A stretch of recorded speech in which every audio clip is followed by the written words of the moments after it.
যাদের কুরবানি কবুল হয় না তাদের কথা শুনুন, কেন তাদের কুরবানি কবুল হয় না। এক, আল্লাহর সন্তুষ্টি ব্যতীত যদি অন্য কোনো নিয়ত মনে মনে থাকে তাহলে আর এই কুরবানি কবুল হবে না। সেটা যে কোনো নিয়ত হতে পারে, গোশত খাওয়া, মানুষ দেখানো, হতে পারে অন্য কোনো উদ্দেশ্য।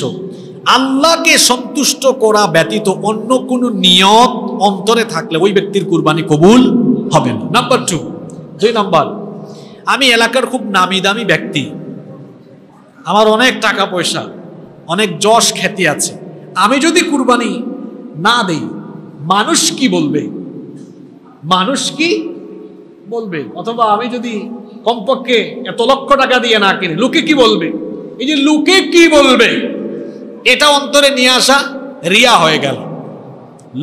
লোক দেখানোর কোন প্রকার উদ্দেশ্য থাকবে এই কুরবানিও বাতিল হয়ে যাবে।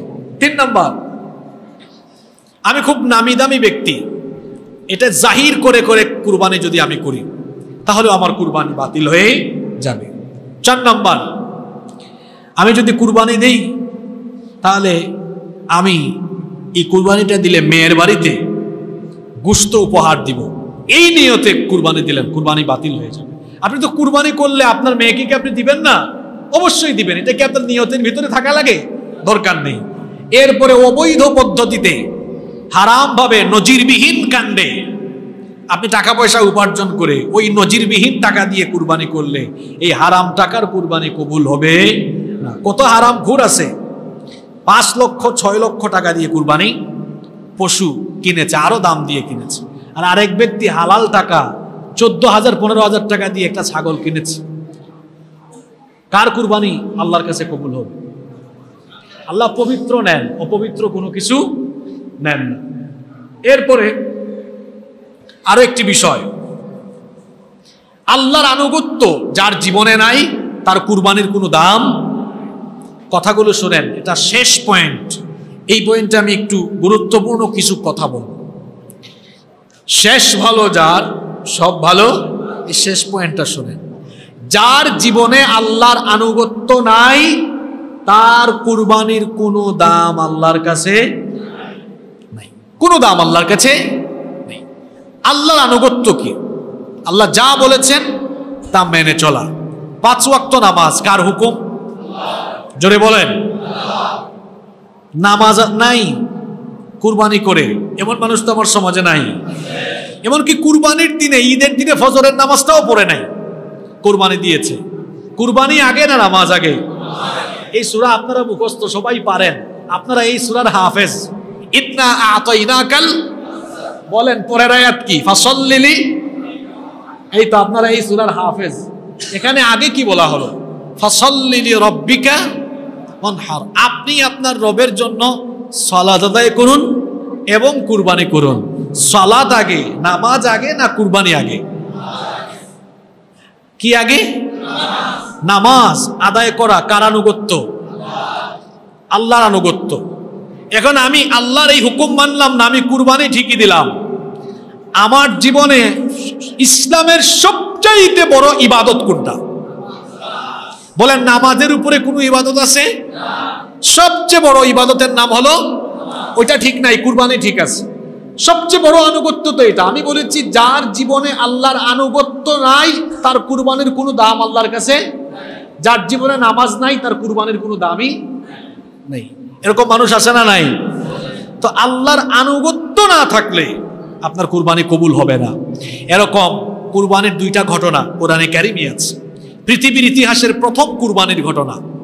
পৃথিবীর ইতিহাসে প্রথম কুরবানি করলেন আদম আলাইহিস সালামের 2 ছেলে হাবিল এবং কাবিল। একজনের কবুল হলো, আরেকজনের কবুল হলো না। এটার কারণ, রিজনটা হলো, যার কবুল হয়েছে তার জীবনে আল্লাহর আনুগত্য ছিল, আর যারটা কবুল হয় নাই সে আল্লাহর আনুগত্য করে নাই। ঘটনাটা বলছি আপনাদেরকে। এই ঘটনা আল্লাহ সূরা মাঈদার 27 নম্বর আয়াতে তুলে দিয়েছেন। আদম আলাইহিস সালামের স্ত্রী আমাদের মা হাওয়া আলাইহিস সালামের গর্ভে একসাথে 2টি সন্তান জন্ম নিত, একটি ছেলে আর একটি মেয়ে। একই গর্ভে জন্ম নেওয়া ছেলে মেয়েকে ভাই বোন বিবেচনা করা হতো এবং তাদের মধ্যে বৈবাহিক সম্পর্ক হারাম। তো এরা যখন যৌবনে উপনীত হতো এক গর্ভের ছেলের সাথে আরেক গর্ভের মেয়ের বিয়ে দেওয়া হতো। আদম আলাইহিস সালামের ছেলে হাবিলের সাথে যে মেয়েটি জন্ম নিয়েছিল এটা দেখতে সুন্দরী না, তো কালো। আর কাবিলের সাথে যেটা জন্ম নিয়েছে এটা দেখতে খুব সুন্দরী। তো এখন এরা যখন যৌবনে যাবে, শরীয়ত তো ছিল বিপরীত গর্ভের সাথে বিয়ে হবে। তো কাবিলের সাথে জন্ম নিয়েছে এটা সুন্দরী, বিয়ে কি তার সাথে হবে? হবে না, হবে বিপরীত গর্ভ, অর্থাৎ হাবিলের সাথে যে মেয়েটি জন্ম নিয়েছে এরকমই বিয়ে হবে।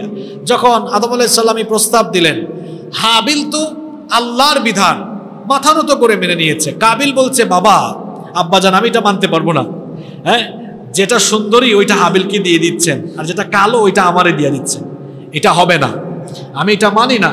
আমার মনে হয় আপনি আমার চেয়ে আমার ভাই হাবিলকে বেশি ভালোবাসেন। আদম আলাইহিস সালাম বলছেন, এটা ভালোবাসার সাথে সম্পৃক্ত না, এটা আল্লাহর আনুগত্যের সাথে সম্পৃক্ত, এটা আমার হুকুম নয়। এটা কার হুকুম? সে বলে, না আমি এটা মানি না। আল্লাহ তখন বলেন, আদম তোমার দুই ছেলেকে বলো কুরবানি করতে। দেখেন কুরবানির আগের ঘটনা শুনেন, একজন আল্লাহর হুকুম মানছে, আরেকজন মানে নাই। এখন আল্লাহ বলেছেন তোমার দুই ছেলেকে বলো মিনায় গিয়ে কুরবানি করতে। এখন দুইজনই কুরবানি করলেন। সেই যুগে নিয়ম ছিল যে যার কুরবানি কবুল হওয়ার কথা, আসমান থেকে একটি অগ্নিশিখা এসে তার কুরবানিকে ভস্ম করে দিত। দুই ভাই যখন কুরবানি করলেন, হাবিলের কুরবানি এসে অগ্নিশিখা ভস্ম করলো, কাবিলেরটা ভস্ম করলো না। কাবিল দেখলো আমারটা কবুল হয় নাই, সে তখন তার ভাই হাবিলকে হত্যা করলো, মেরে ফেললো। যখন সে বলল ভাই আমি তোকে মেরে ফেলবো, হাবিল তখন বলবো ভাই তুই আমাকে মেরে কি করবি? আসলে কুরবানি এটা তো দিলেই হয় না। দেখেন কি জবাব দিলেন, বললেন ইন্নামা ইয়াতাকাব্বালুল্লাহু মিনাল মুত্তাকিন। মুত্তাকি যারা, যারা আল্লাহকে ভয় করে, আল্লাহর বিধান মানে, আল্লাহ শুধু তাদের কুরবানি গ্রহণ করেন। সুবহানাল্লাহ। এই ঘটনা থেকে আপনি কি বুঝলেন? অনেক জায়গায় এই কিচ্ছা কাহিনী আমাদের হুজুররা খুব সুন্দর করে শোনান, আমরা শুধু শুনে সুবহানাল্লাহ সুবহানাল্লাহ পড়ে বাড়ি চলে যাই। কিন্তু আপনি এখান থেকে কি বুঝলেন? দুই ভাই কুরবানি করলো, যারটা কবুল হলো সেটা কবুল হয়েছে আনুগত্যের ভিত্তিতে, কারণ উনি আল্লাহর হুকুম মেনেছেন, কোনো কথা নাই। আর তার ভাই কাবিলের কুরবানি কবুল হয় নাই, কারণ আল্লাহর বিধান সে মেনে নিতে পারে নাই। তাহলে আমি আপনি আল্লাহর বিধান অনেক জায়গায় মানতে পারি না। আল্লাহ বলেছেন সুদ হারাম, সুদ খাই, আবার সুদের টাকা কুরবানিতেও লাগিয়েছে, আছে না নাই? তাহলে আমার জীবনে আল্লাহর বিধানের কোনো তুয়াক্কা নাই, আমি আল্লাহর হুকুম মানি না, 5 ওয়াক্ত আজান হলে নামাজে আসি না, আমি হারামখোর, আমি হারাম খাই, ঈদের আগে, ঈদুল আজহার আগে 10-15 দিন খুব হাদিয়া গ্রহণ করি, আমি নজিরবিহীন কাণ্ড ঘটাই। তো এইরকম আল্লাহর বিধানের কোনো তুয়াক্কাই করি না, আমার কুরবানি আল্লাহর কাছে কবুল হবে কি হবে না এটা আপনি নিজে বিবেক দিয়ে চিন্তা করুন। আপনার জীবনে আল্লাহর আনুগত্য না থাকলে এই কুরবানির কোনো দাম আল্লাহর কাছে নাই। এমনকি আমাদের জাতির পিতা কে? ইব্রাহিম। জোর করে হয়ে গেছেন নাকি? জোর করে নয়, তাকে জাতির পিতা বানিয়েছেন কে? আমাদের জাতির পিতা ইব্রাহিম আলাইহিস সালাম, তিনিও আনুগত্যের নজির স্থাপন করেছেন। তার ছেলে ইসমাঈল আলাইহিস সালাম, তিনিও আনুগত্যের নজির স্থাপন করেছেন। আনুগত্য কারে বলে? আনুগত্য কারে বলে? ইব্রাহিম আলাইহিস সালাম বুড়া হয়ে যাচ্ছেন, বুড়া হয়ে গিয়েছেন, 86 বছর, একটা সন্তানও নাই। আর আমার আপনার বিয়ে শাদী করার কয়েক বছর চলে গেলে যদি বাচ্চা কাচ্চা না হয়, কত নাফরমানিমূলক কথা যে বের হয়, আল্লাহ আমারই পাইল আর কাউরে পাইল না। এটা পুরুষের চাইতে নারীদের জবান থেকে এর ধরনের কথা বেশি বের হয়। আল্লাহ আমারই পাইস, আমার কপালে ঠাড়াটা পড়ল, আল্লাহ আর কাউরে পায় নাই। আর আমাদের জাতির পিতা ইব্রাহিম আলাইহিস সালাম বার্ধক্য বয়সে চলে গেলেন, কোনো সন্তান নাই। তিনি সন্তানের জন্য আল্লাহ ব্যতীত অন্য কারো কাছে কখনো তার চাওয়া নিবেদনও করেন না। আর আমরা তো মাশাআল্লাহ এমন মুসলমান, মাজারে দৌড়াই, বাবার কাছে যাই, হ্যাঁ, এরপরে আমরা তাবিজ লাগাই, আমার বাবাও বলেন আমার সাথে আসিও, সাক্ষাৎ করিও, বাচ্চা হবে। কি যে সাক্ষাৎ হয় আল্লাহ মালুম, এটা আল্লাহ ভালো জানেন। এরকমের ভণ্ড বাবা তো আমাদের আশেপাশে বা আমাদের দেশে নাই, কি বলেন আছে? ইব্রাহিম আলাইহিস সালাম বার্ধক্য বয়সে চলে গেলেন, কোনো সন্তান নাই। এক পর্যায়ে 86 বছর বয়সে চাইছেন কেমনে দেখেন, যাদের সন্তান নাই এই আমল করেন। চাইছেন কেমনে দেখেন না, শোনেন চাইছেন কেমনে। বলছেন রব্বি হাবলি মিনাস সালিহিন। কখনো আল্লাহর কাছে আল্লাহ সন্তান দেন এভাবে চাইবেন না, আল্লাহ চাওয়া শিখিয়েছেন। রব্বি হাবলি মিনাস সালিহিন। আমি জানি না কতজন ব্যক্তি আপনারা এরকম দোয়া করেন, আমি জানি না। দুয়ার সিস্টেম দেখেন, ভাষা দেখেন, শব্দ চয়ন দেখেন। রব্বি হাবলি মিনাস সালিহিন, রব আমাকে নেককার সন্তান গিফট করো। সুবহানাল্লাহ। কি সন্তান? নেককার সন্তান। চাইলেই হয় না, কারণ এটা আসার পরে এটা অসৎ হইতে, এটা চোর হতে পারে, ডাকাত হতে পারে, ইফতিজার হতে পারে, সন্ত্রাস হতে পারে। এজন্য প্রত্যেক ব্যক্তির উচিত সন্তান চাওয়ার সময় এভাবেই চাওয়া, আল্লাহ নেককার সন্তান দাও, যাকে দেখলে আমার চক্ষু শীতল হবে। ইব্রাহিম আলাইহিস সালাম দোয়া করলেন, আল্লাহ তাআলা দেখলেন আমার ইব্রাহিমের কি সবর, কি আনুগত্য। বুড়ো বয়সে সন্তান নাই, কোনো অভিযোগ নাই আমার উপরে, এই বয়সে অভিযোগ নাই, বরং এখনো কাতর হয়ে চাইছে। হ্যাঁ, আমি আল্লাহর কাছে কাতর হয়ে চাইছি। আল্লাহ তাআলা দোয়া কবুল করলেন। আর দোয়া যেমন ফলাফল, দোয়া যেমন ফলাফল, তিনি চেয়েছিলেন নেককার সন্তান। আল্লাহ তাআলা এই দোয়া কবুল করে বললেন ফাবাশশারনাহু বিগুলামিন হালিম, তোমাকে এক ধৈর্য সহিষ্ণু নেককার সন্তানের সুসংবাদ আমি দিয়ে দিলাম। সুবহানাল্লাহ। ইব্রাহিম আলাইহিস সালাম সন্তান পেয়ে খুব খুশি হয়েছে। এখন এই খুশিও বেশি সময় টিকে নাই। ইব্রাহিম আলাইহিস সালাম নবীদের মধ্যে সবচেয়ে কঠিন কঠিন পরীক্ষা তিনি দিয়েছেন, তার গোটা জীবন পরীক্ষার ছিল। সন্তান পেয়ে গেলেন, আল্লাহ সাথে সাথে বললেন ইব্রাহিম তোমার এই সদ্য ভূমিষ্ঠ হওয়া সন্তান ইসমাইল আর তোমার বিবি, তোমার স্ত্রী হাজেরা, এই দুজনকে নির্বাসনে পাঠাও। এটা কার হুকুম? আনুগত্য কাকে বলে দেখেন। এই হুকুমের পরে বললেন না আপনি কেমন রব বলেন তো, এটা কেমন আচরণ করলেন আমার সাথে। 86 বছর আপনি আমারে কিছুই দিলেন না, ছেলে মেয়ে, এখন দেওয়ার পরে আপনি আবার আমাকে বলছেন আমি স্ত্রী সন্তানকে আমরা মহব্বত করি কম না বেশি? কত ভালোবাসা আমাদের স্ত্রী সন্তানদের জন্য, কত কিছু করি আমরা। সে আল্লাহ বলছেন তোমার স্ত্রী সন্তানকে নির্বাসনে পাঠাও। এখনকার মক্কা, কিন্তু তখন এটা মক্কা ছিল না। আল্লাহ বললেন ওই কাবা ঘরের পাশে রেখে আসো। তখন সেটা ছিল দুধু মরুভূমি, সেখানে কোনো বিল্ডিং নাই। এখন তো দেখছেন আপনারা ক্লক টাওয়ার, সাফওয়া টাওয়ার, বড় বড় টাওয়ার হয়েছে, কত বড় বড় হোটেল হয়েছে। হ্যাঁ, কিছুই ছিল না তখন, কিছু না, চতুর্দিকে মরুভূমি, একজন মানুষও নাই সেখানে, কেউ তখন বসবাস করতো না। ইব্রাহিম আলাইহিস সালাম তার স্ত্রী সন্তানকে নিয়ে সেখানে গেলেন। আর কি বিবি, কি স্ত্রী, সুবহানাল্লাহ। একবারও বলছেন না কি ব্যাপার, যে আপনি আমাকে আর আমার সন্তানকে কোথায় নিয়ে যাচ্ছেন, কোনো কিছু বলছেন না, নিয়ে যাচ্ছেন স্ত্রী আর সন্তানকে কাবা ঘরের পাশে রেখে, কোনো কথা নাই, চলে আসতেছেন।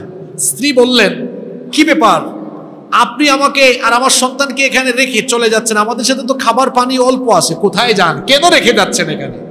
ইব্রাহিম আলাইহিস সালাম আসলে এমন হয়ে গিয়েছেন, বাক শক্তিহীন, কথা বলারও কোনো এবিলিটি তখন তার মধ্যে নাই। আকাশের দিকে আঙ্গুল উঁচু করলেন, বোঝাতে চাইলেন আমি তোমাদেরকে এখানে রেখে যাচ্ছি না, ওই আল্লাহ হুকুম করেছেন বলেই রেখে যাচ্ছি। স্ত্রী দিনদার হলে, নেককার হলে কেমন হয় শোনেন।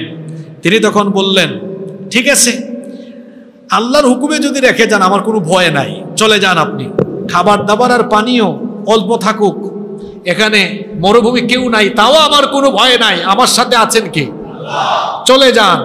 যে আল্লাহ হুকুম করেছেন, আল্লাহর হুকুমে রেখে যাচ্ছেন, ওই আল্লাহই আমার আর আমার সন্তানের হেফাজত করবেন, আমাদের খাবার দাবার রিজিকের বন্দোবস্ত করে দেবেন। সুবহানাল্লাহ। আমাদের ঘরে যদি একটু জিনিসপত্র কমে যায়, অনেকের বউ কি বলে, তোমার ঘরে হয় না কেন, পাশের ফ্ল্যাটের, পাশের বাড়ির, অমুক বিল্ডিং এর অমুকের তো অভাব নাই, তার অভাব নাই, লোকটা তো খায় 2 নাম্বার, আর এই লোকটার একটু কম কম থাকে, কারণ চলে ভালো পথে। আপনি আপনার হাজব্যান্ডকে সাপোর্ট করেন। দেখেন হাজেরা আলাইহিস সালাম, তিনি বলছেন অসুবিধা নাই, চলে যান, আল্লাহ ব্যবস্থা করে দিবেন। তিনি চলে যাচ্ছেন। এত বড় কঠিন পরীক্ষা, কিন্তু আল্লাহর প্রতি তার কোনো অভিযোগ নাই। এদিকে কিছু খাবার আর পানীয় ছিল, এগুলো শেষ হয়ে গেল।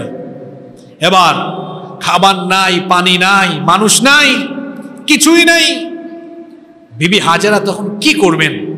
তার সন্তান এদিকে ছটফট করছে। এই খাবার বা পানীয়ের ব্যবস্থা করার জন্য দৌড়াদৌড়ি আরম্ভ করলেন। একদিকে সাফা আর একদিকে মারওয়া পাহাড়। একবার সাফা পাহাড়ে যান, আরেকবার মারওয়া পাহাড়ে যান।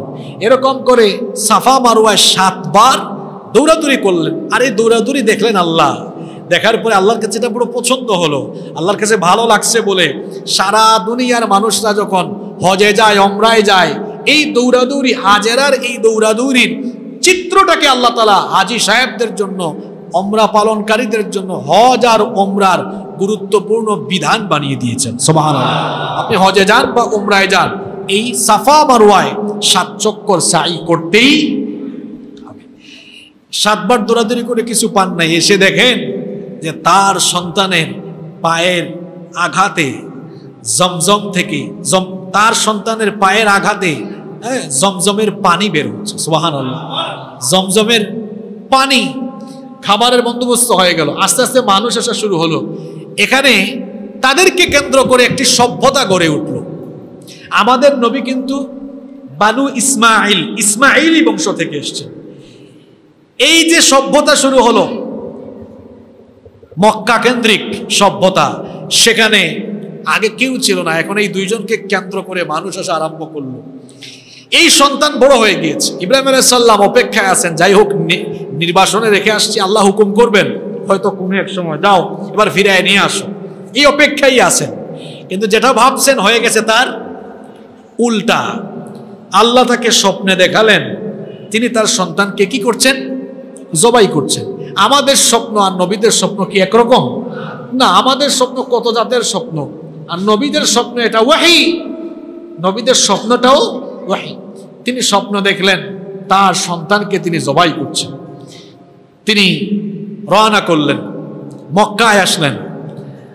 আসার পরে তার স্ত্রী আর তার সন্তান যখন তাকে দেখলেন, তারা ভাবছেন এতদিন পরে, বিবি হাজেরা ভেবেছেন আমার স্বামী এসেছেন, আর ইসমাইল ভাবছেন আমার বাবা এসেছেন, হয়তো আমাদেরকে ফিরায় নেবেন, অথবা আমাকে খুব আদর করবেন, মহব্বত করবেন, বা আসার সময় অনেক জিনিস নিয়ে আসছেন হয়তো।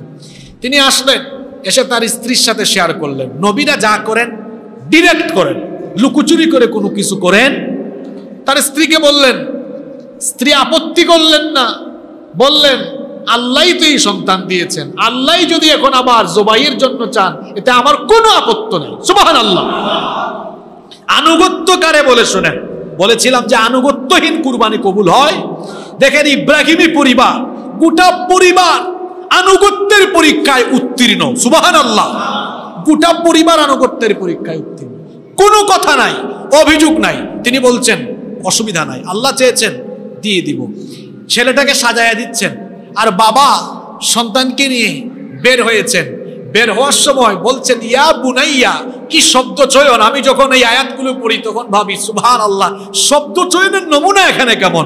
ইয়া বুনাইয়া, আরবিতে সন্তানকে সবচেয়ে আদর করে ডাকার শব্দটা হলো ইয়া বুনাইয়া, আমার কলিজার টুকরা সন্তান। বাবা ছেলেকে ডাকতেছেন এমন ভাবে মনে হচ্ছে দাওয়াত খাইতে নিয়ে যাচ্ছেন, আর কি মেজবান খাইতে। কলিজার টুকরা সন্তান, আসলে কি দাওয়াতে যাচ্ছেন না জবাই দিতে যাচ্ছেন? ডাকটা দিয়েছেন ইয়া বুনাইয়া, আমার কলিজার টুকরা সন্তান। বললেন বাবা বলেন, ইন্নী আরা ফিল মানামি আন্নী আযবাহুক, আমি স্বপ্নে দেখেছি বাবা আমি তোমাকে জবাই করছি। দেখেন বাবা সন্তানকে লুকাচ্ছে না, কোনো লুকোচুরি নাই। যদিও আমাদের দেশে অনেক হুজুরদেরকে এই কাহিনী বানায় বানায় বলতে শোনা যায়, এখানে কোরআনে কারিমে ডিরেক্ট শব্দ দেওয়া আছে, ইন্নী আরা ফিল মানামি আন্নী আযবাহুক, আমি স্বপ্নে দেখছি আমি যেন তোমাকে জবাই করছি। দেখেন স্বৈরতন্ত্র না যে আমি চাইছি জবাই দিয়ে দিব, এরকম না। বলছেন আমি স্বপ্নে দেখেছি আমি তোমাকে জবাই দিচ্ছি। এখন তোমাকে জোর করে করব না। ফানদুর মাযা তারা, তোমার অভিমত বলো, মতামত বলো। তাহলে বোঝা গেল এখান থেকে আরেকটা শিক্ষা, যে আমরা বাবা হয়ে সন্তানের উপর সবসময় সবকিছু চাপিয়ে দিব না, এবার সুন্দর করে আমরা মতামত নিতে পারি। ফানদুর মাযা তারা, তোমার রায় কি, অভিমত কি বলো। ইসমাইল আলাইহিস সালাম তিনি রাগ করতে পারতেন যে কেমন বাপ আপনি বলেন তো, এত বছর পরে আসছেন, কোথায় আমার একটু খাওয়াইতে নিয়ে যাবেন, একটু ঘুরতে যাবেন, হ্যাঁ আমাকে কেনাকাটা করে দিবেন, এটা না কইরা এখন এসে বলতেছেন আমি তোমারে জবাই করে ফেলবো, কি জাতের বাপ হয়েছেন আপনি বলেন তো। এরকম কোন উত্তর দিয়েছে? তিনি তখন বললেন ইয়া আবাতি ফাল মা তু'মার, তিনি বললেন আমার পিতা, আল্লাহ যেটা আদেশ করেছেন সেটাই করুন, আল্লাহ যেটা বলেছেন সেটা করুন। সাতাজিদুনি ইনশাআল্লাহু মিনাস সাবিরিন, অবশ্যই আপনি আপনার ছেলে ইসমাঈলকে ধৈর্য ধারণকারীদের অন্তর্ভুক্ত পাবেন। সুবহানাল্লাহ। ইব্রাহিমী পরিবার, গোটা পরিবার আনুগত্যের পরীক্ষায় উত্তীর্ণ পরিবার এটা। এবার বাপ ছেলে একমত। আল্লাহ পরের আয়াতে বলছেন ফালাম্মা আসলামা, দুজনেই যখন অনুগত হয়ে গেল, আমার বিধানের প্রতি তারা আনুগত্যশীল হয়ে গেল, ওয়াতাল্লাহু লিল জাবিন, আর যখন তাকে উপর করে শুইয়ে দিল জবাই করার জন্য, আমি দেখছি ইব্রাহিম তার কলিজার টুকরা ছেলের গলায় ছুরি চালিয়ে দিচ্ছে। এই চিত্র দেখা মাত্র আমি বললাম ওয়ানাদাইনাহু আইয়া ইব্রাহিম, হে ইব্রাহিম দাঁড়াও, কথা আছে। কাদ সাদ্দাক্তার রুইয়া, যেটা স্বপ্নে দেখেছো তুমি তো সেটাই দেখি বাস্তবে ঘটাতে যাচ্ছ। ইন্না কাযালিকা নাজিল মুহসিনিন, আনুগত্যশীল সৎকর্মশীলদেরকে তো আমি পুরস্কৃত করে থাকি ইব্রাহিম, যেটা স্বপ্নে দেখেছো। ইন্না হাযা লাহুয়াল বালাউল মুবিন, এটা তোমার জন্য ছিল পরীক্ষা, আর পরীক্ষায় তুমি পাস করে ফেলেছো, সুতরাং তোমার ছেলের গলায় ছুরি চালানো লাগবে না। ওয়াফাদাইনাহু বিযিবহিন আযীম, জান্নাত থেকে আরেকটি পশু পাঠালাম, তার বিনিময়ে তুমি ওই পশু জবাই করো। সুবহানাল্লাহ। তোমার এই আনুগত্য আমার পছন্দ হলো। ওয়া তারাকনা আলাইহি ফিল আখিরিন, তোমার পরে কিয়ামত পর্যন্ত তোমার বংশধারায় এই আনুগত্যের ভিত্তিতে কুরবানির সুন্নত আমি জারি রেখে দিলাম। সুবহানাল্লাহ। এই পুরো ঘটনা থেকে আপনি কি বুঝলেন? আনুগত্য ব্যতীত কোন কুরবানি আল্লাহর কাছে কবুল হবে। আনুগত্যটা কি? আনুগত্যটা হলো আমার জীবনের 24টা ঘন্টা আল্লাহর প্রতিটা হুকুম মানা। যদি আল্লাহর হুকুম আমার জীবনে মানার অভ্যাস না থাকে, এই কুরবানির 1% ভ্যালু আল্লাহর কাছে নাই। তাহলে আমি সবাইকে অনুরোধ করব, আনুগত্যের জীবন যাপন করতে আমাদের অভ্যস্ত হতে হবে। আল্লাহর আনুগত্যের বাইরে জীবন যাপন করা যাবে। আল্লাহর আইন মানা মানুষের জন্য নফল না ফরজ? নফল না ফরজ? আল্লাহর আইন মানতে হবে।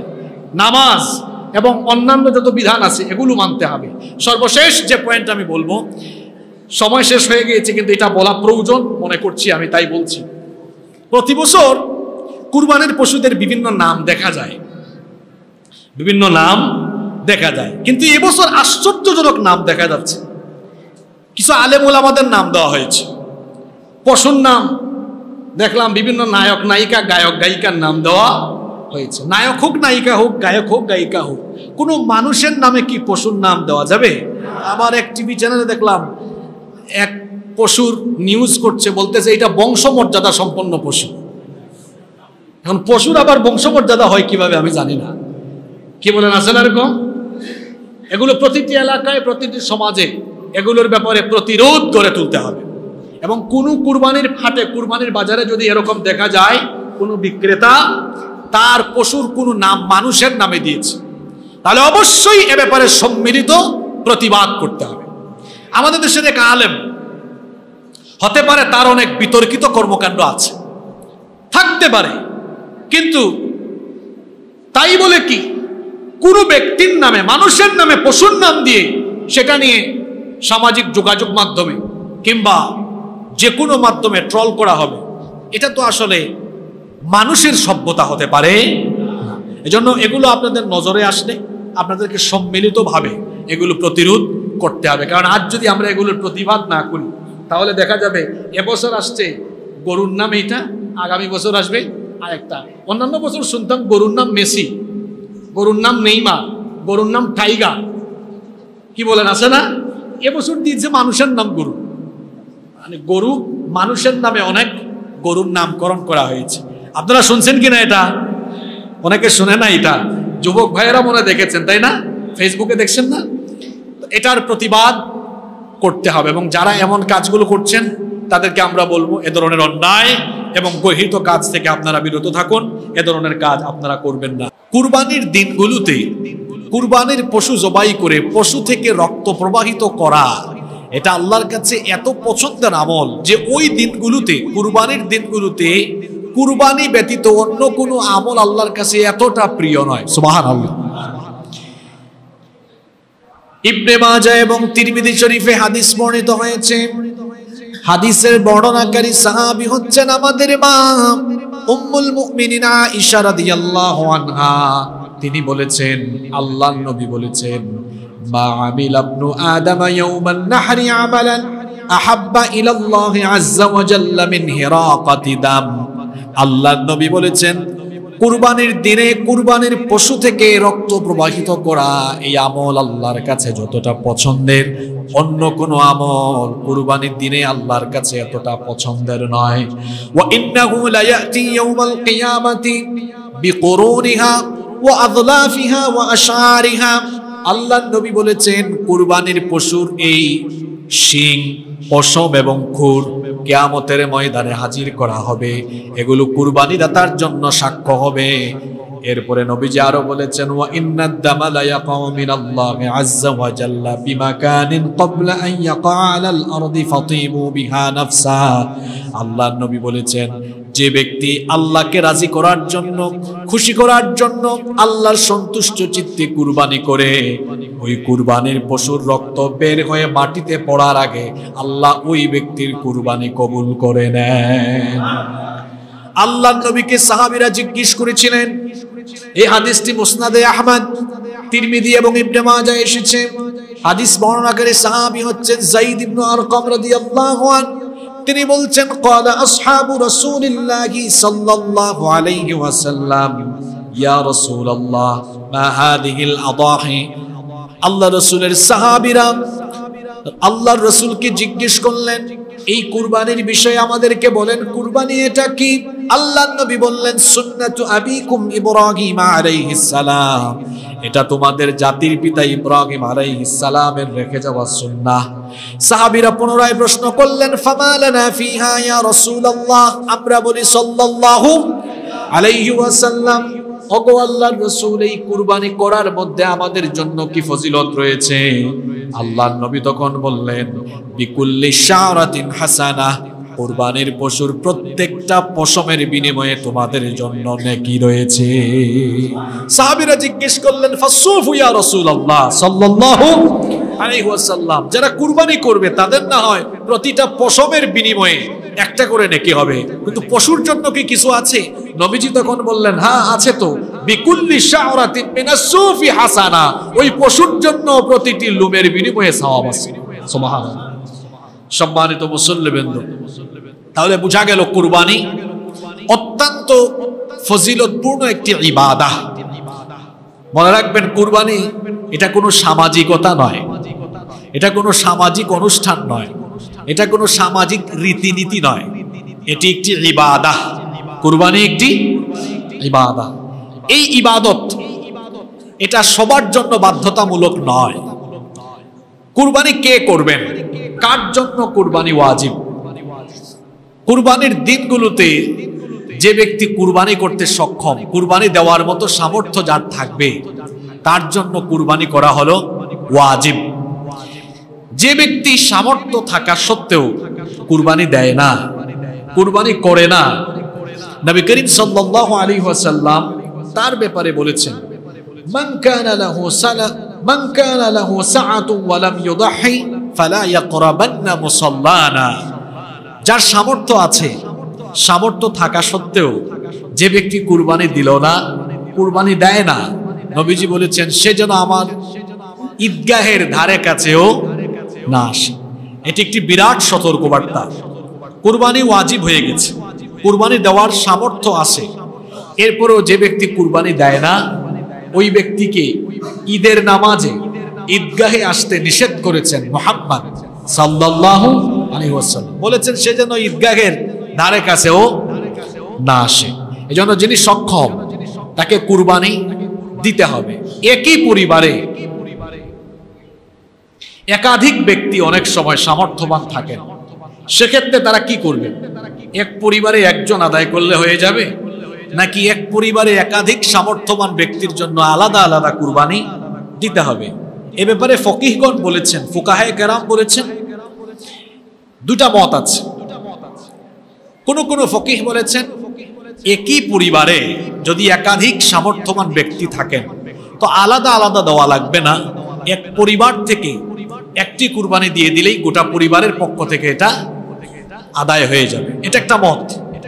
আরেকটা মত হলো, কিছু কিছু ফকিহ বলেছেন না, একই পরিবারে যদি একাধিক ব্যক্তি সামর্থ্যবান থাকেন তাহলে প্রত্যেককেই আলাদা আলাদা কুরবানি দিতে হবে। আমাদের দেশের অনেক উলামায়ে কেরাম এই কথা বলে থাকেন। তো আসলে সামর্থ্য থাকলে আল্লাহর নিয়ামতের বহিঃপ্রকাশ করাই উচিত। অনেক ফ্যামিলিতে এমনও আছে হাজবেন্ড ওয়াইফ দুইজনে চাকরি করে, দুজনে ইনকাম করে।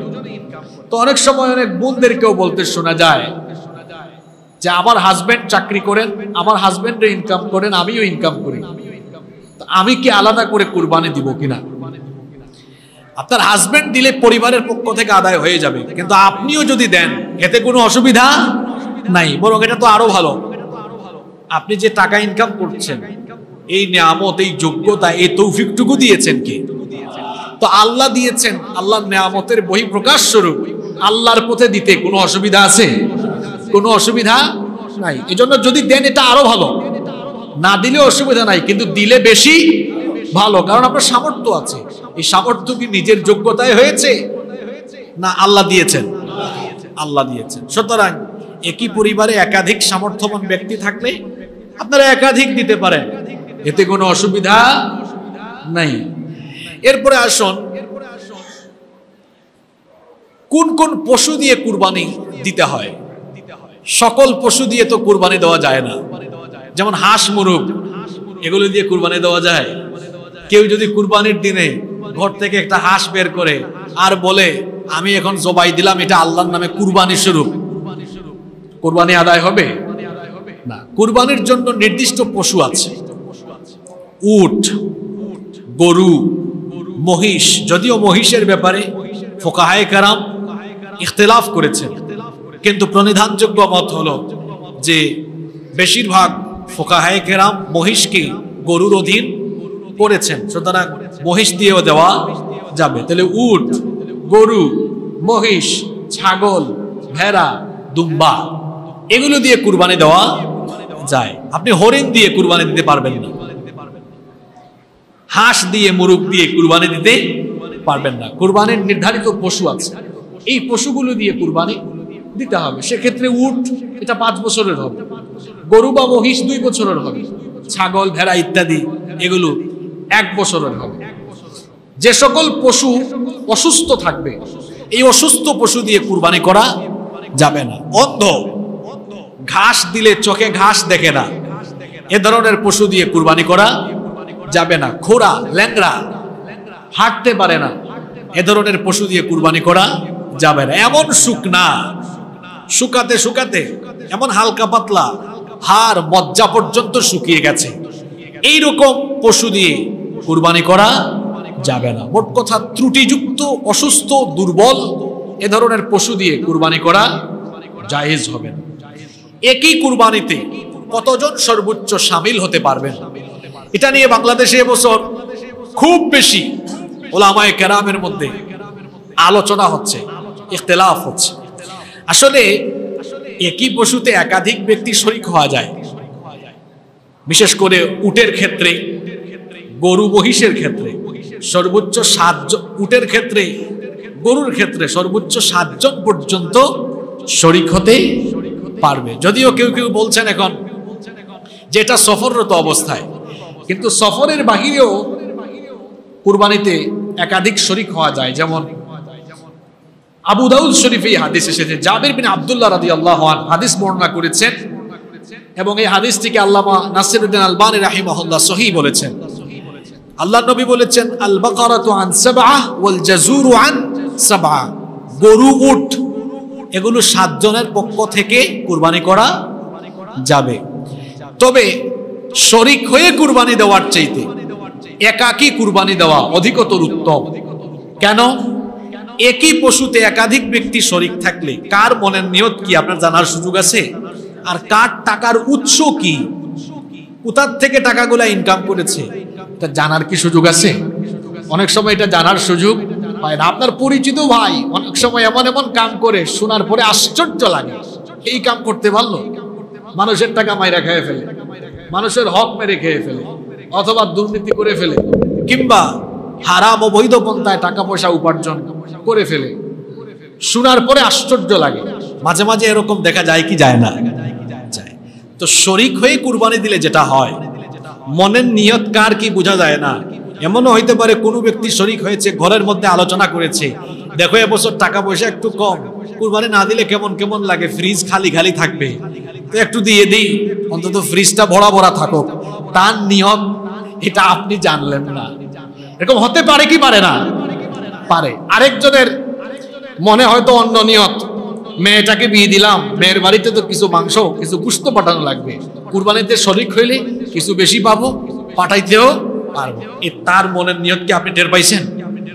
আবার আরেকজন কুরবানি উপলক্ষে বিশেষ হাদিয়া গ্রহণ করেছে। আমাদের দেশে কুরবানি উপলক্ষে অনেক গুরুত্বপূর্ণ জায়গায় দায়িত্ব পালনরত ব্যক্তি বিশেষ বিশেষ হাদিয়া গ্রহণ করে। আমি কি বুঝাইতে পারছি আপনাদেরকে?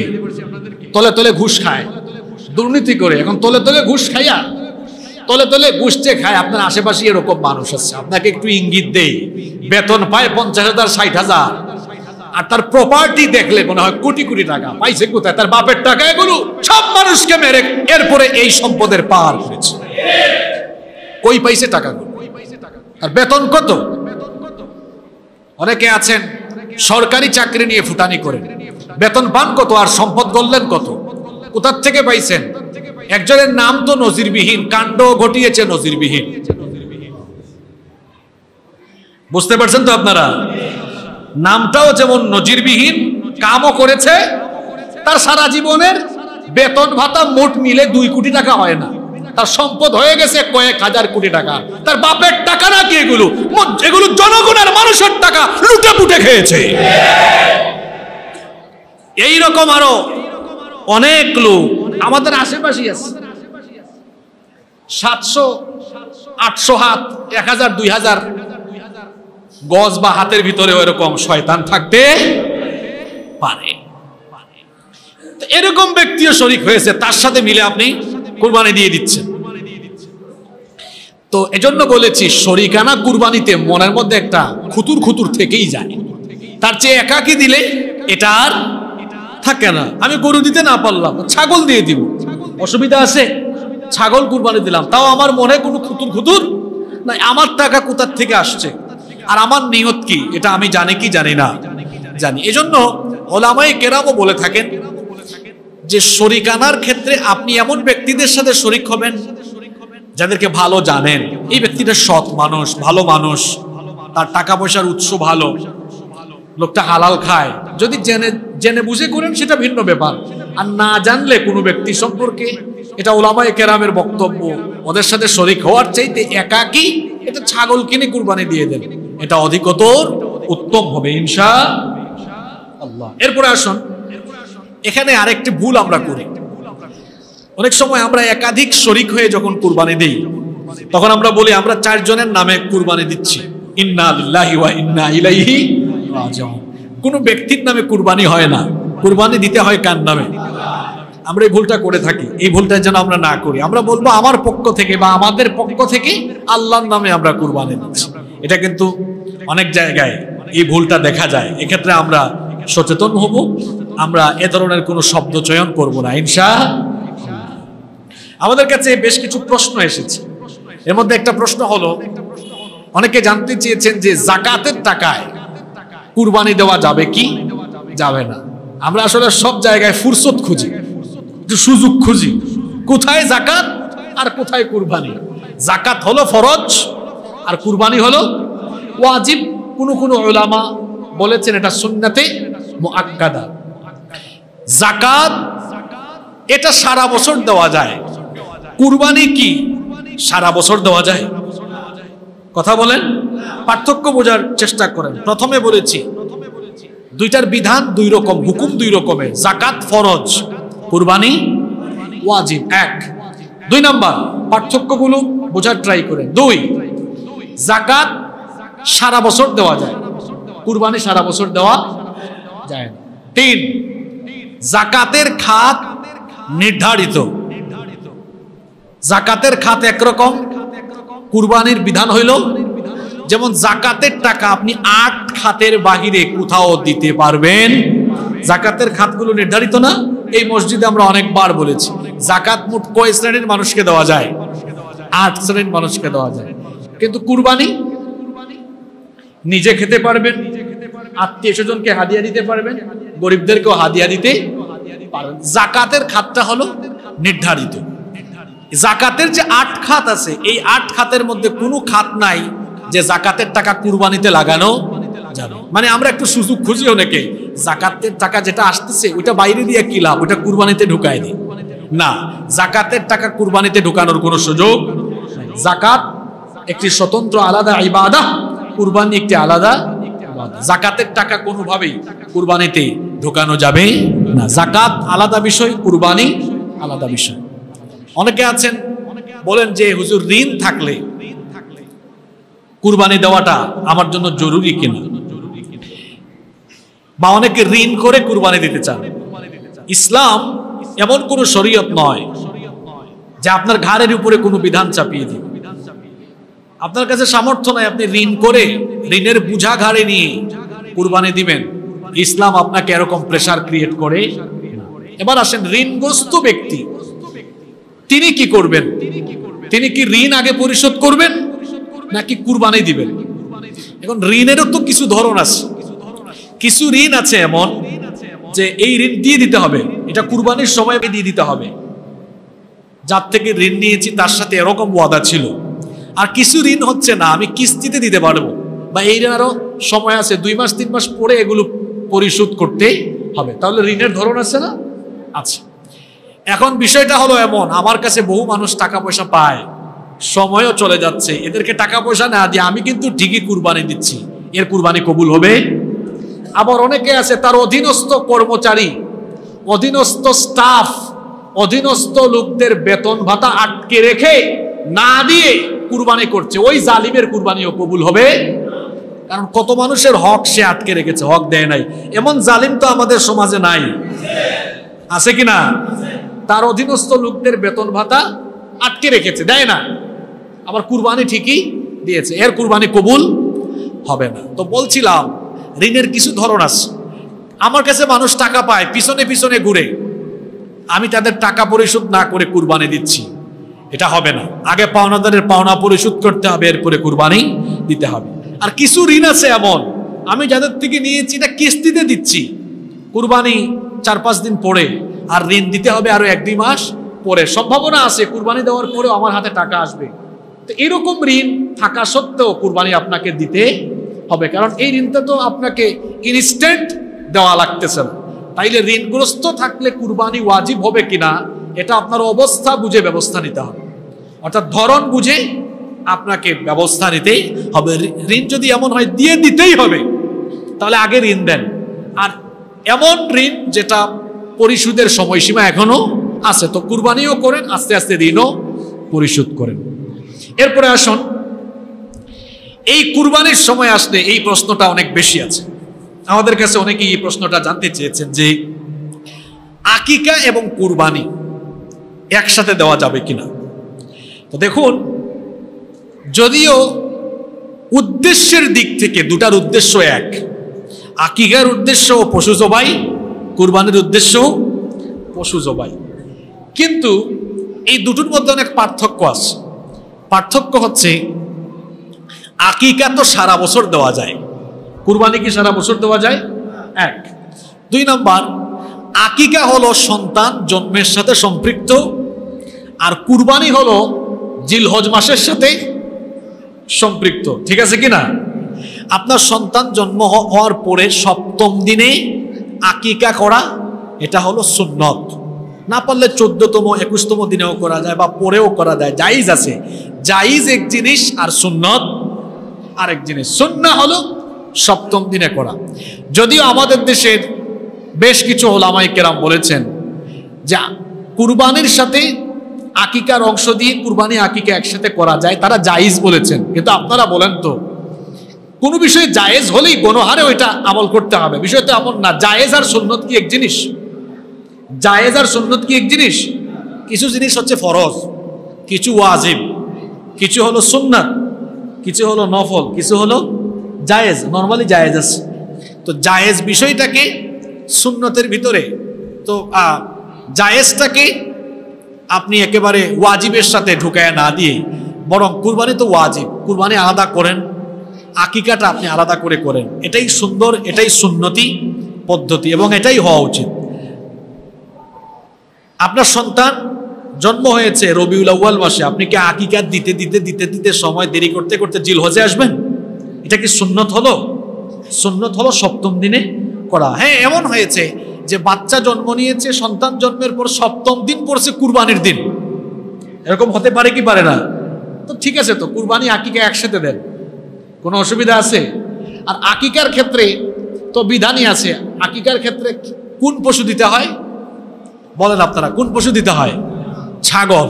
কিন্তু কুরবানি তো ছাগল ছাড়া উট দিয়েও দেওয়া যায়, গরু দিয়েও দেওয়া যায়, মহিষ দিয়েও দেওয়া যায়, কিন্তু আকিকাটা হচ্ছে কি দিয়ে?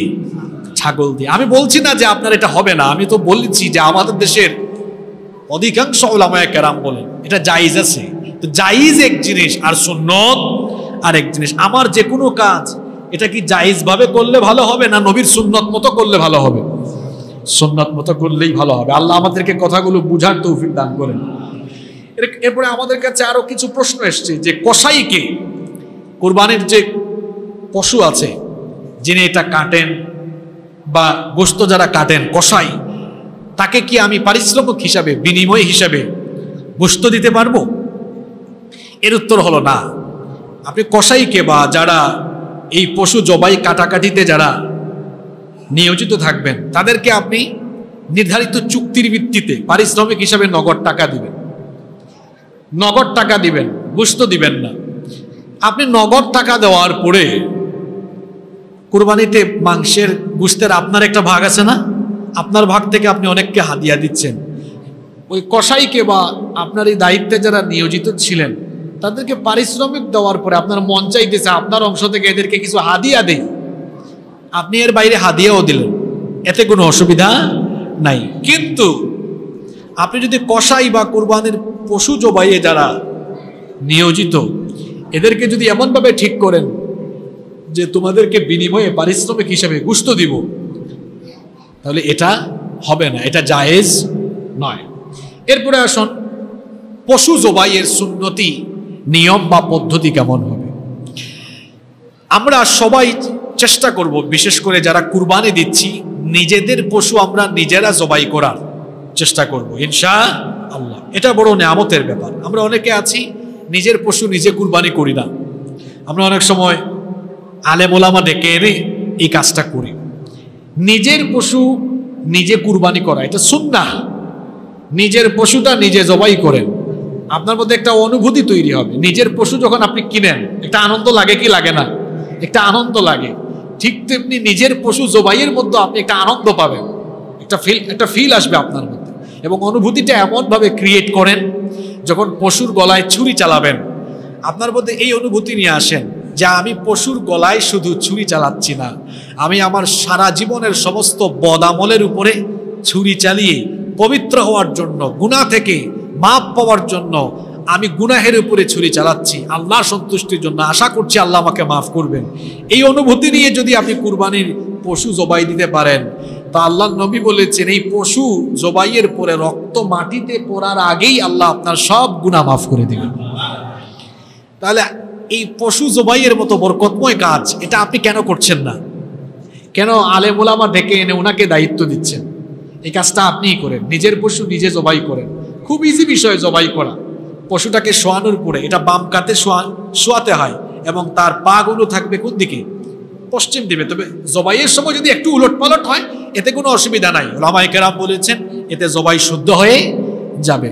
পশুর গলায় ছুরি চালাচ্ছেন, খুব সহজ এগুলো, ছোট্ট দোয়া, এটা সবাই পারেন আপনারা।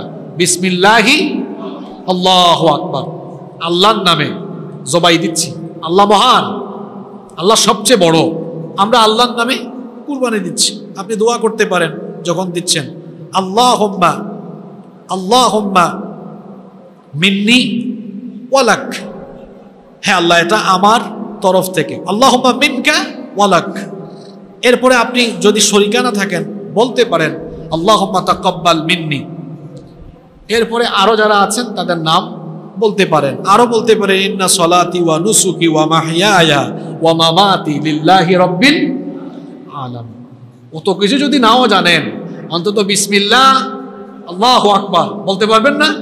এইটা বলে আপনার মনে মনে বাংলায় বললেও তো হয় যে আল্লাহ এটা আমার তরফ থেকে, আমার পরিবার বা আমরা এই 7-8 আমরা এই 5 জন 7 জনের তরফ থেকে তোমার নামে জবাই দিচ্ছি, বিসমিল্লাহি।